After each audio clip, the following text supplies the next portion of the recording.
Hello there, ladies and gentlemen, Sigil here and welcome back to another video. So in this one we're gonna talk about Scorpion. So I've been playing Scorpion the past few days since release, and I think I do have enough playtime and experience to kind of give my full opinion on this. And something I would like to start the video off with, and I'm gonna keep talking about this at various points, is that the scaling on this guy is absolutely disgusting. A 3-star Scorpion is gonna be less than a third of a 7-star Scorpion in terms of strength. First of all, let's take the passives and the abilities one by one, and we're gonna have a little bit of a talk about them. The hotspot ability is fine. You can detonate on swipe right and swipe down easily enough. The hotspot that's created by the jump attack is gonna be the problem, and you're most likely not gonna really interact with it, but a bit more on that later. And the combo required skills a lot. First of all, let's read the combo that is required for a 7-star Scorpion. 0 hotspots, 0 combo for 1 hotspot, 10 combo for 2 hotspot, 20 combos for, 3 hotspots. Don't sit on the keyboard, buddy. Not on the keyboard. There we go. Now, that doesn't sound too bad. You're most likely gonna do enough for 2 hotspots in a full combo. You might need a little bit more than that if you want all 3 of them. However, moving on to 3 stars, that's gonna be 13 hotspots for 13 combo for 1 hotspot, which is literally more than for 2 hotspots. At 7 stars, then it's gonna be 23 combos and 33 combos. That is not gonna be that doable or that convenient to do. You're gonna waste so much time during the fight building combo at 3 stars with a character that's not really made to build combo. And don't come at me with the argument, oh, you tagged Sub-Zero clone, and nah, bro, Sub-Zero is for the most part the waste of a slot if you're using that in soul rates. Now let's move on to the damage side of things of those hotspots, which is going to be the second passive.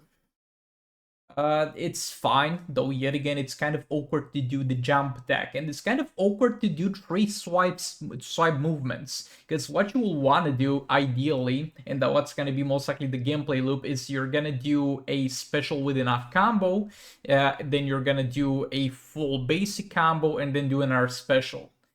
In a full basic combo, in a full string of combo, you're gonna have 8 hits. Out of those 8 hits, 3 are gonna be taps and 2 are gonna be swipes. You can integrate easily enough a swipe right and the swipe down, but usually after that you want to do a special. The jump attack is not that great to do. Most of the times it can put you in some very awkward situation, and you can't even chain the jump attack into a combo. You're gonna do it at the end of the combo if you do it. And yeah, you have the option of either starting a full new combo for squeezing a jump attack in there, or just not doing it and leaving one spot active and moving on to the next special. It's gonna have at 7 stars 600% attack as dot damage for 15 seconds. By comparison, Batman the Drowned is gonna get 700% dot damage. And here is where I feel like a bit of confusion happens, because a lot of people said that he might actually be in the same situation as Batman the Drowned was on release, where she was simply dealing the damage based on her base attack instead of her total attack. And I'm not really sure that's the case, because the real problem is at 3 stars, instead of 500%, you get the 260 damage buff, which 260 not damage buff, excuse me, 260 dot damage. From 600 to 260 dot damage is gonna be quite a little bit of a difference. Also, the one of them being hazard dot, the Batman the Drowned tank, and one of them being normal dot, they are gonna scale a bit differently, and you can't use stuff like Jones or Green Lantern, for example, to buff it. So there are gonna be a few differences, but I sadly don't think this is bugged. I think the damage on it most likely works as intended, but since most people gonna have Scorpion at 3 stars, the difference is quite big, and the difference is gonna also be dictated by the third special. The third special is pretty good against ignited opponents, which is the debuff you're gonna apply when you pop those hotspots that you put on them are gonna take 400% more damage. That's pretty good. But for the 3-star version of it, it's gonna be 200%, which is just half of it by comparison. And it all kind of adds up because you have, instead of 600% buffed by 400%, you're gonna have 260% hazard dots based on your attack buffed by 200%. So it is really crippling to have a 3-star Scorpion instead of a 7-star Scorpion. Now moving on to the specials. The first special is fine, though it's a little bit bad because of the duration. Like, it's gonna last for only 15 seconds. Now, you compare that to the third special of Blue Beetle, for example, because I feel like that's a decently good example of a special that gives you an active effect, and it's actually worth using because of the insanely high duration, which is, I don't know, but above 30 seconds. And I feel like 30 seconds would be kind of the point where I would be like, yes, it's definitely worth doing this special to have the enemy's block disabled for 30 seconds, but doing it every 15 seconds is somewhat crippling because I want to try and do other things. So we're going to move into those other things a lot later, but I would really love it if this had a longer duration. I feel like the second special kind of sucks. I'm not really using it, and I don't really find myself in situations where I think it's optimal to use it. Because the second special is really a cop-out. They really wanted to do the get over here thing where Scorpion pulls the enemy from range, though instead of trying to pull them from range, it's gonna do it in melee. If the enemy is not close enough to you, you're not gonna hit this, because how he's gonna do it, he's gonna chuck the spear into the enemy and then back away and pull them off. And generally speaking, you don't want the enemies to advance towards the left of the screen. You never, generally speaking, want to do that. It's kind of circumvented by the fact that it stuns and you can just push them back. But at that point, what's really the purpose of this? You could, let's say, do the third special, and we're going to talk about the problems with the third special, and then use the second special to stun them so they stop jumping, but that's going to pull them out of the goddamn hazards. So yeah, I really never find myself using the second special. It doesn't really have a use. And the third special in theory is good, but in practice it's terrible. So we get up to 200% hazard dot damage. That's going to be at level 80 of the ability. It's going to be a bit lower at lower levels of the ability for 15 seconds on every single second that's going to happen. And we also get 150 of the hero's attack value as dot while the enemy is sitting on it. The hazard side of things, again, when compared to Batwoman the Drowned, for example, which has 600% dot damage based on the total attack that she has, is not great. But this is not his main thing. This is something you get in addition. So, yet again, in theory, that's pretty good. And then we get in the 150% dot that you deal to the enemy when it's sitting on it. This scales in a little bit of a bad way. We're gonna compare it with the League of Anarchy, for example, because they also deal dots on their basics.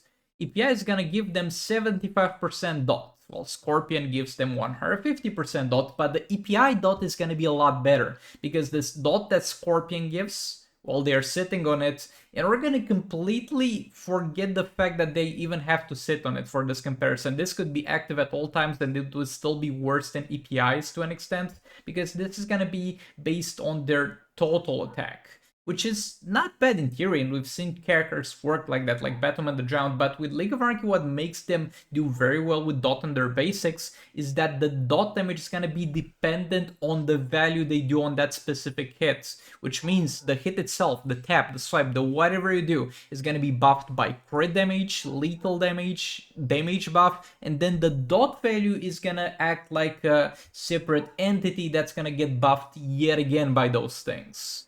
Right now, your base attack is not gonna get buffed by anything during combats. You're not gonna get crits on your base attack, so you're only getting that value critting. But yet again, that's not his main thing. It's kind of a combination of a lot of themes and a lot of ideas already have in the game. So by itself is not great, but in kind of combination with everything he does, that's pretty decent. But we're gonna get into the real problem, because right now we kind of assumed so far that the third special is fine and you're gonna be able to use it at full potential. The real problem is that the third special is gonna be a hazard. And when after you're doing it, you're gonna have to constantly hit the enemy to do the additional damage while they're sitting on it, and to most likely trigger the hotspots that you have done. Granted, you did enough combo for it, of course.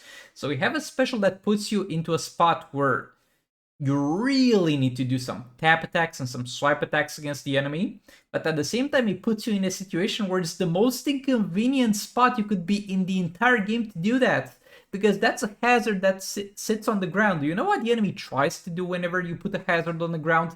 They try to jump out of it. Jumping is literally the worst thing you can have your enemy doing in Injustice Mobile. The whole gameplay that is the proper gameplay across all teams currently in Injustice Mobile involves pushing the enemy to the right corner. Do you know why? Because if they're in the right corner and they don't have space behind them, they're not going to feel comfortable jumping. Do you know why? Because when they jump, they're going to have invulnerability frames while jumping, and then they're going to be pretty much guaranteed to do a special, which you have nothing to do but block, and all of this just wastes time. It simply wastes time, and yeah, that's the problem with it. You're literally, for the most part, gonna do more damage if you don't do the third special, even though the third special is intended to be one of the things that give this team damage and give Scorpion damage overall. And it simply just feels frustrating to play. It doesn't feel good to play.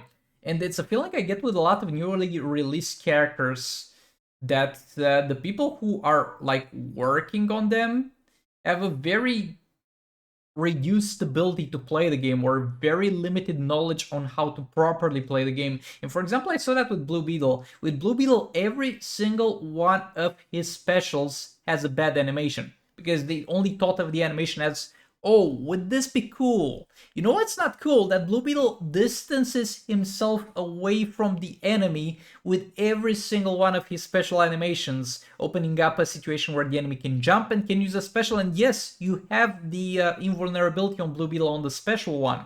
However, the enemy is gonna jump and do a special anyway, and you're not gonna take damage from it, but the problem is you're just wasting time and getting out of that spot where you are having a good time, an optimal time. In the right corner, maybe you're sitting on the dark metal cards. Enemy jumping ruins it, and your kit actually triggering that intentionally is bad. This is kind of the same problem that Batwoman the Drowned had on release in terms of her third special, because it would make the enemy just constantly spam jump attacks. And at this point, do they even make it so that the Scorpion third special doesn't make the enemy jump out of it? Because every single hazard in the game does that, except for Batwoman the Drowned, but her hazard is kind of different.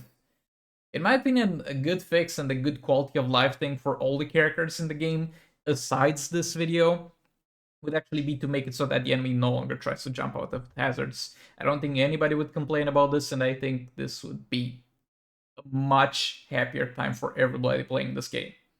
And the super move, it doesn't do anything, and it has a real lame-ass animation, probably the lamest super move in the game. But yeah, let's get to the conclusion. First of all, we're gonna divide this into two categories of people. The category of people who have a lot of gems, have the resources to get Scorpion, maybe even buy Scorpion real money. At that point, you're honestly not really gonna need a dude on the internet to tell you what to do with your resources. However, my advice is get Scorpion at 3 stars and play him. Do you have fun playing him? Do you think he's chill to play? Do you enjoy playing him? Are you able to do like a proper gameplay with him? Then get him to 7 stars. He's gonna get 3 to 4 times better. And yeah, next is gonna be the people who have a smaller amount of resources and they are looking for a small investment character that's gonna help them progress through the game. And yeah, Scorpion is really not for you, because there's gonna be a huge difference between 3 stars and 7 stars, and on top of everything, he really feels inconvenient to play. And if you have, yet again, the luxury of getting a 3-star Scorpion without really hurting your account progress, by all means do that. But what I advise is after that point you stop a little bit and see if you actually enjoy the gameplay. Because if you enjoy the gameplay, if you don't enjoy the gameplay, there's no point of further investing into him, because games are meant to be fun. And I'm personally really struggling to have fun with Scorpion because of the the inconvenient way he plays. But yeah, that's just my opinion. Let me know in the comments what you personally think about Scorpion. And I'll hopefully see you on the next one. Goodbye.